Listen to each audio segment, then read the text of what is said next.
Hello दोस्तों, नमस्कार। आज हम बात करने वाले हैं भौतिक विज्ञान पार्ट 2 लेकर आए हैं। इसमें हम बात करेंगे 25 क्वेश्चनों को लेकर। कौन से 25 क्वेश्चन इंपॉर्टेंट हैं भौतिक विज्ञान के। पहला पार्ट मैंने अपलोड कर दिया है, नहीं देखें तो प्लीज़ आप देख सकते हैं, मेरे चैनल पे उपलब्ध है। चलिए स्टार्ट करते हैं। क्वेश्चन है, सूर्य के प्रकाश का कौन सा भाग सौर कुकर को गर्म करता है। एक बार फिर पढ़ते हैं क्वेश्चन को। सूर्य के प्रकाश का कौन सा भाग सौर कुकर को गर्म करता है। बताइए, जल्दी से बताइए, कौन सा भाग गर्म करता है। पराबैंगनी पहला है, दूसरा लाल प्रकाश, तीसरा है अवरक्त, चौथा है अंतरिक्ष किरणें। कौन सा गर्म करता है सौर कुकर को। अवरक्त किरणें क्या करते हैं, सौर कुकर को गर्म करती हैं।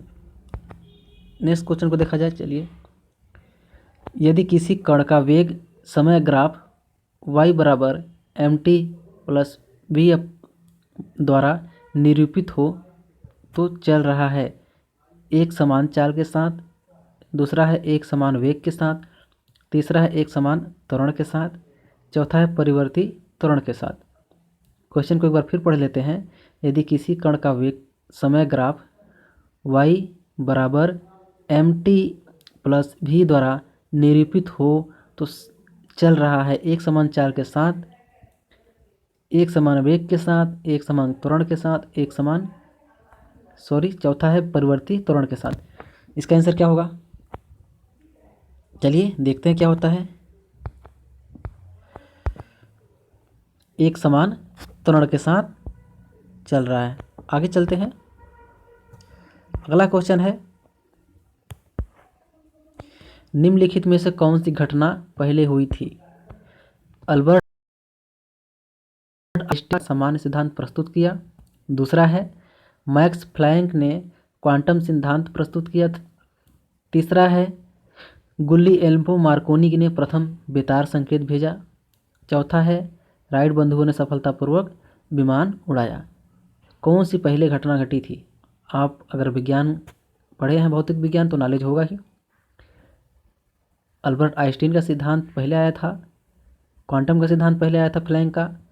ये मार्कोनी का बेतार संकेत पहले आया था कि राइट बंधुओं ने सफलतापूर्वक पहले विमान उड़ाया था। तो इसमें है कौन सा आंसर होगा, मार्कोनी ने प्रथम बेतार संकेत भेजा था। ये तीसरा हमारा विकल्प सही हो जाएगा इस क्वेश्चन का। आगे चलते हैं। ध्वनि को आँखों के रूप में प्रयोग करने वाली प्राणी है। ध्वनि को आँखों के रूप में प्रयोग करने वाला प्राणी है। बताइए, ध्वनि को आँख के रूप में प्रयोग करता है कौन। कुत्ता, बिल्ली, सांप, चमगादड़। इसका आंसर हो जाएगा चमगादड़। आगे चलते हैं। आकाश नीला दिखाई देने का कारण है। आकाश नीला दिखाई देने का कारण है वायुमंडलीय जलवाष्प, प्रकाश का प्रकीर्णन, समुद्री जल पर परिवर्तन, सूर्य द्वारा नीले तरंगदैर्घ्य का उत्सर्जन। बताइए जल्दी से क्या होगा इसका। इसका हो जाएगा प्रकाश का प्रकीर्णन। बहुत ही सरल क्वेश्चन था, ज़्यादा कठिन नहीं है। आगे चलते हैं। डायनामो किस प्रकार की ऊर्जा को रूपांतरण करने का साधन है। डायनामो किस प्रकार की ऊर्जा को रूपांतरण करने का साधन है। ऊष्मा ऊर्जा को विद्युत ऊर्जा में, यांत्रिक ऊर्जा को विद्युत ऊर्जा में, चुंबकीय ऊर्जा को विद्युत ऊर्जा में, रासायनिक ऊर्जा को विद्युत ऊर्जा में।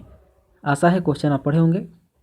यांत्रिक ऊर्जा को विद्युत ऊर्जा में डायनामो कन्वर्ट करता है।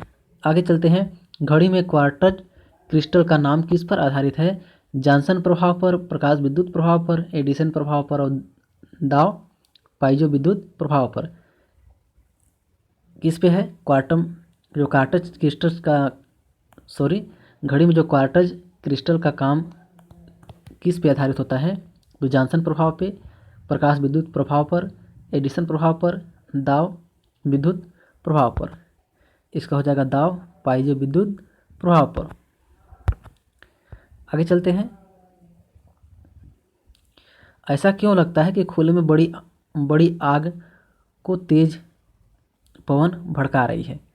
ऐसा क्यों लगता है कि खुले में बड़ी आग को तेज पवन भड़का रही है, क्योंकि आग पर और उसके इर्द गिर्द पवन का सतत परिसंचरण होता है, क्योंकि पवन के साथ धूलकण आते हैं, क्योंकि आसपास की गर्म वायु ऊपर उठती है और ठंडी वायु प्रवेश कर आग को भड़काने जैसा प्रभाव डालती है। इसमें से कोई नहीं। कौन सा सही होगा? क्योंकि आसपास की जो गर्म वायु होती है ऊपर उठती है और वायु ठंडी वायु क्या करती है, उसके पास आती है, इसलिए जैसा लगता है कि भड़क रही है आग। आगे चलते हैं। लैंप की बत्ती में तेल ऊपर चढ़ता है, क्योंकि तेल बहुत हल्का होता है। बत्ती में से तेल का विस्तरण होता है पृष्ठीय तनाव परिघटना के कारण, कोशिकीय क्रिया परिघटना के कारण। तो आप इसको पढ़े होंगे, हमें आशा है इसका होगा पृष्ठीय तनाव परिघटना के कारण, कोशिकीय क्रिया परिघटना के कारण होता है। लैंप की बत्ती में तेल ऊपर चढ़ता है, क्योंकि ये पृष्ठीय तनाव होना चाहिए, यहाँ पे कोशिकीय क्रिया परिघटना के कारण तो नहीं होगा इसका आंसर। शायद लग रहा है गलत, जरूर कमेंट बॉक्स में बताइए इसका क्या आंसर होगा। आगे चलते हैं। वायुमंडल में पराबैंगनी किरणों का अवशोषण कौन करता है? ऑक्सीजन, नाइट्रोजन, ओजोन और हीलियम। वायुमंडल में पराबैंगनी किरणों का अवशोषण कौन करता है? क्वेश्चन बहुत सरल है, बहुत बार पूछा गया कंपटीशन एग्जाम में। इसका आंसर हो जाएगा ओजोन। आगे चलते हैं। निम्नलिखित में से किसमें निम्नतापी इंजनों का प्रयोग किया जाता है? तुषारहीन रेफ्रिजरेटर में, अंतः समुद्री नोदन में, रॉकेट में, अतिचालकता के शोध में। आप बताएंगे चारों विकल्प में से कौन सा सही होगा। निम्नलिखित में से किसमें निम्नतापी इंजनों का प्रयोग किया जाता है? तुषारहीन रेफ्रिजरेटर में, अंतर समुद्री नोदन में, रॉकेट में, अतिचालकता में शोध। कौन सा विकल्प सही होगा इसका? इसका विकल्प होगा रॉकेट में निम्नतापी इंजनों का प्रयोग किया जाता है। भूतुल्यकालिक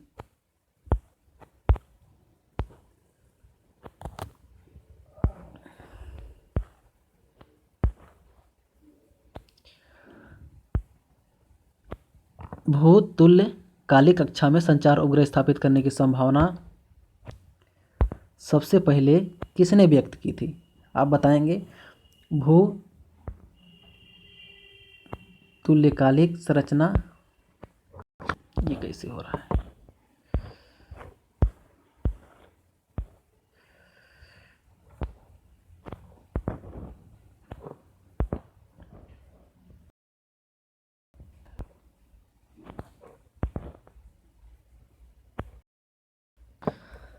भूतुल्यकालिक कक्षा में संचार उपग्रह स्थापित करने की संभावना सबसे पहले किसने व्यक्त की थी?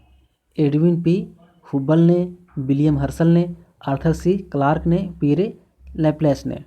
सबसे पहले भूतुल्यकालिक कक्षा में संचार उपग्रह स्थापित करने की संभावना किसने व्यक्त की थी? इसका आंसर हो जाएगा, बताएं। आर्थर सी क्लार्क द्वारा सबसे पहले भूतुल्यकालिक कक्षा में संचार उपग्रह स्थापित करने की संभावना व्यक्त की गई थी। आगे चलते हैं। चांद पर आदमी ले जाने वाले स्पेस शटल का नाम क्या था? Eagle, Columbia, Challenger, Apollo. इसका आंसर आपको मालूम होगा, इसका नाम था अपोलो। आगे चलते हैं। सूर्य द्वारा उत्सर्जित ऊर्जा का कारण है रासायनिक अभिक्रिया, नाभिकीय विखंडन, नाभिकीय संलयन, उपर्युक्त में से सभी। कौन सा होगा, जल्दी से बताइए। सूर्य द्वारा जो उत्सर्जित ऊर्जा होती है वो किसके कारण उत्पन्न होती है या किसके कारण उनका निर्माण होता है? रासायनिक अभिक्रिया के द्वारा, नाभिकीय विखंडन के द्वारा, नाभिकीय संलयन के द्वारा, उपर्युक्त सभी। इसका आंसर सरल है, आप जानते होंगे, नाभिकीय संलयन पर आधारित है ये। आगे चलते हैं।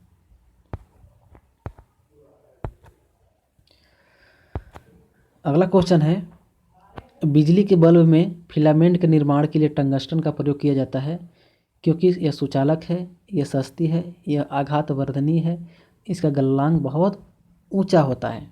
इसका आंसर आप बताएंगे क्या होगा। विद्युत जो बल्ब होता है सबके घर में होता है, उसमें जो फिलामेंट लगा होता है टंगस्टन का होता है। ये क्यों लगाया जाता है? क्योंकि ये कुछ सुचालक है विद्युत का, यह सस्ती है, यह आघातवर्धनी है, यह इसका गलनांक जो है बहुत ऊंचा होता है। तो इसका आंसर जो हो जाएगा, इसका गलनांक बहुत ऊंचा होता है। आगे चलते हैं।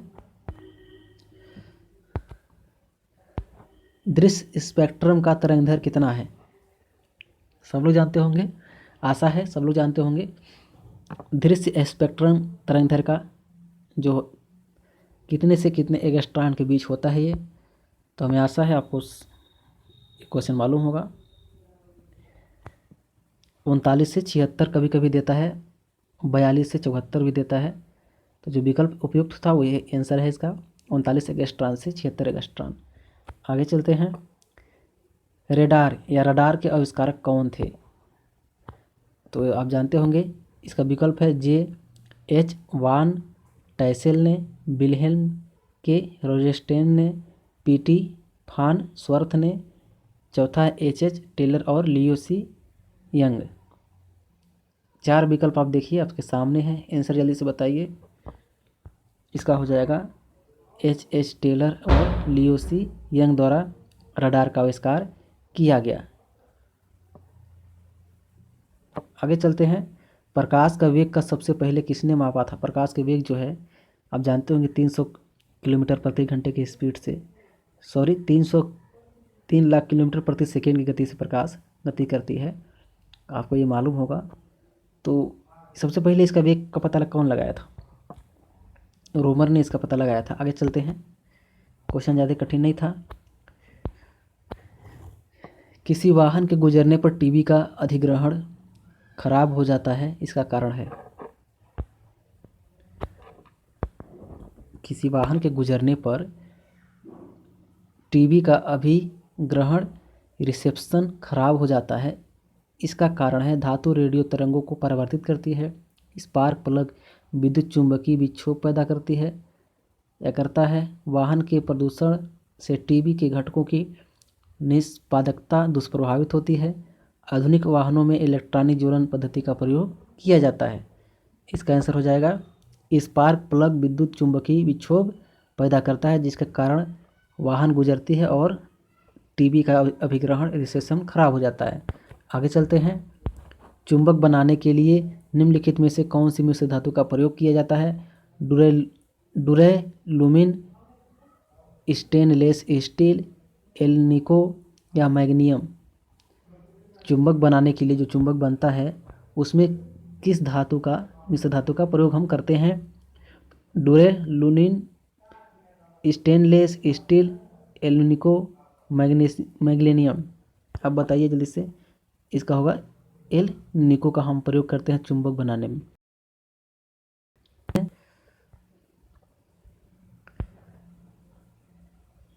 मेसान कहाँ पाए जाते हैं? तो अंतरिक्ष किरणों में। मेसान कहाँ पाए जाते हैं? तो अंतरिक्ष किरणों में, एक्स किरणों में नहीं होगा। आगे चलते हैं। एक क्वेश्चन मैंने आगे ही पहले ही आंसर इसका बता दिया था, सरल था क्वेश्चन। आसमान वेग और एक समान त्वरण के साथ चल रहे पिंड के लिए क्या होगा? विस्थापन काल ग्राफ रैखिक होता है, विस्थापन काल ग्राफ अरैखिक होता है, वेग समय ग्राफ अरैखिक होता है, वेग समय ग्राफ रैखिक होता है। इसका आंसर हो जाएगा विस्थापन काल ग्राफ अरैखिक होता है। असमान वेग और असमान त्वरण के साथ जब पिंड चलते हैं उसमें विस्थापन काल ग्राफ अरैखिक होता है। आगे चलते हैं। लैम्बर्ट नियम किससे संबंधित है? लैम्बर्ट नियम आपने पढ़े होंगे, तो ये किससे संबंधित है? आप जानते होंगे प्रदीप्ति से संबंधित है। आगे चलते हैं। ये आखिरी क्वेश्चन इस वीडियो का, निम्नलिखित में से कौन सा नियम इस कथन को वैध ठहराता है कि द्रव्य का न तो सृजन किया जा सकता है न ही विनाश? आपने ऊर्जा का सुना होगा, लेकिन ये क्वेश्चन द्रव्य को बता रहा है। निम्नलिखित में से कौन सा नियम इस कथन को वैध ठहराता है कि द्रव्य का न तो सृजन किया जा सकता है न तो विनाश? ये तो आपने पढ़ा होगा ऊर्जा संरक्षण नियम में, ऊर्जा को न तो नष्ट किया जा सकता है न ही विनाश, लेकिन ये द्रव्यमान संरक्षण का नियम होगा। इसका आंसर द्रव्यमान संरक्षण का नियम। ये टेस्ट आज फिनिश होता है। इसमें मैंने 25 क्वेश्चनों को आपके सामने रखा। पिछले वीडियो में 25 क्वेश्चनों को कवर किया था। मिलते हैं अगले वीडियो में, तब तक के लिए इजाज़त दीजिए। नमस्कार, धन्यवाद।